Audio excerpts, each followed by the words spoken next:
Welcome to Your News Tonight. My name is Bray Woodard, and I thank you for joining us this evening. Now, in the United States, the cost of prescription drugs is quickly becoming the 800-pound gorilla in the room.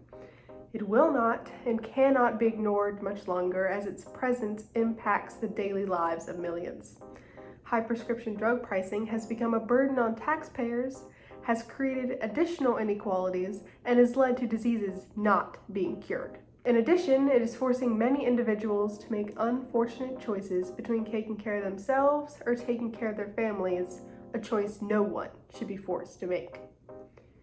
Prescription drug prices are out of control and are getting worse every day, so we need to discuss our future.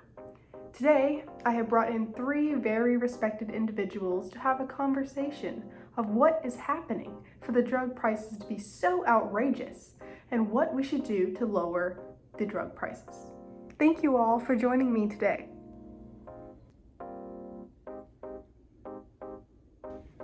Now, from your research, I have found that there are three main areas in the prescription drug pricing world which continues to make the problem worse.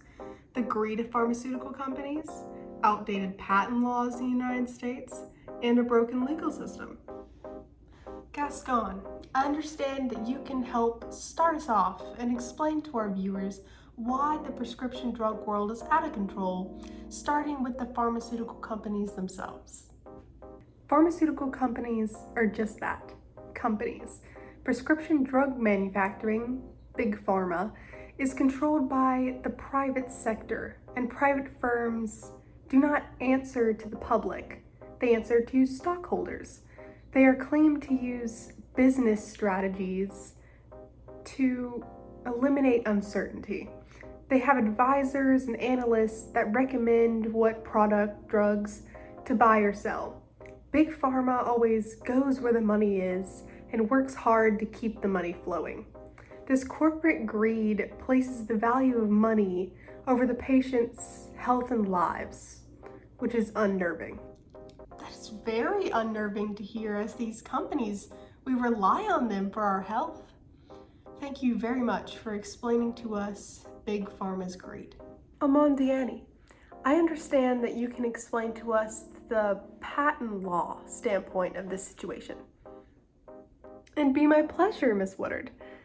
For the patent law side, we first need to focus on what a patent law is. Patent laws prohibit another company or individual from stealing an invention or intellectual property created by the first person or company who made it. U.S. patent laws thus create and sustain monopolies, and they directly keep the drug costs inflated. Patent laws treat medicines like they would treat a telephone or a copier. The law allows the developer exclusive rights to manufacture, market, and distribute the product. Big Pharma has pushed for these U.S. protections to be recognized worldwide to stop other nations from producing cheap, generic versions of their drugs. In fact, the World Trade Organization, which takes action to protect intellectual property rights, entails that any patented product should be produced, imported, sold, or used under the permission of the patent owner. This ensures Big Pharma has a period of monopoly in the market with the highest possible price. Interesting. This means that other companies have no chance of making a cheaper alternative drug? It does indeed. Finally, Hafaji, could you please explain to us how our legal system has become broken? Of course. The capitalistic free market system of the US creates situations where drug manufacturers make big profits. This essentially means that corporate greed trickles down to the massive lawsuits against Big Pharma. From the legal liability standpoint, the US legal system creates situations where they must in turn pay huge damages to patients.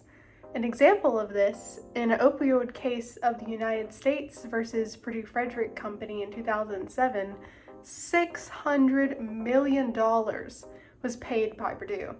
This was on the charge of misbranding of the opioids product's addictiveness. That's a price that will make companies think twice. Yeah, I would say that it would. Now that we've finished our conversation of why the drug prices are so high, I think a claim that needs to be addressed is, how do we relieve ourselves of these prices? Is there a way to fix drug prices, combining the three main pieces of evidence we observed? Knowing that the 800-pound gorilla must be caged, one solution scholars may want to consider is to restrict drug development to universities. Taxpayers already support most of the colleges in the country. These universities are filled with the best and the brightest. If research and development were limited to them, then costs could be better controlled, as taxpayers are already paying salaries and facility costs. How much money needed to be devoted to research of new drugs would be controlled by the people. It would be like our military. If we want more security, then the government increases appropriations. If we don't feel endangered, funds are diverted elsewhere. Thank you for joining us. I'll see you next week.